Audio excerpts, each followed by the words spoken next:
Welcome. I'm Patricia Gonzalez, an employment lawyer with Parley McLaws.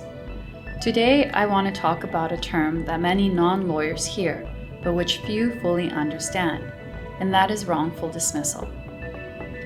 It is my hope that by the end of this video, you will have gained a better understanding of this legal principle. In my last video, I explained that an employment agreement is a type of contract that is governed by the law of contract. As in any contract, an employee and an employer both have the right to end the contract, and ending it is not a breach of contract nor tort. In fact, Mr. Justice Cote of Alberta Court of Appeal, in the decision of Soust and Merrill Lynch Canada, Inc., hit the nail straight on the head when he said, "We speak of wrongful dismissal or damages for that, but there is no such thing as wrongful dismissal. Apart from federal legislation, under a contract of indefinite hiring, either side may validly end the contract at any time. The employee neither has tenure nor is indentured. What this means is that an employee does not have a right to a position for life or until retirement, where he or she can only be dismissed for just cause, a concept that will be the subject of another video. Likewise, an employer does not have the right to force an employee to continue working for it, like an indentured servant or a slave. So, if an employer can end an employment agreement, what makes a dismissal wrongful?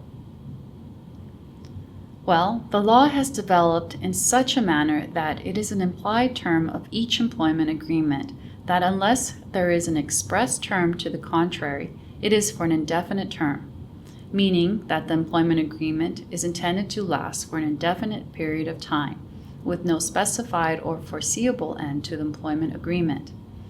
These contracts are referred to as indefinite employment contracts and are the default.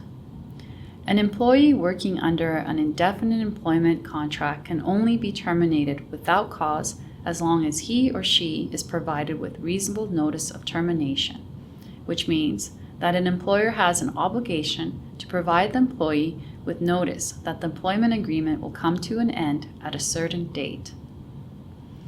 The amount of notice that an employer is required to give when it terminates an employee without cause is determined in two ways. The first is through the common law, which was and continues to be developed through decisions made by judges. And the second way is by a term in the contract that states how much notice the parties agreed that the employee would receive as long as it complies with the Employment Standards Code and is drafted in such a way that the courts will enforce the term.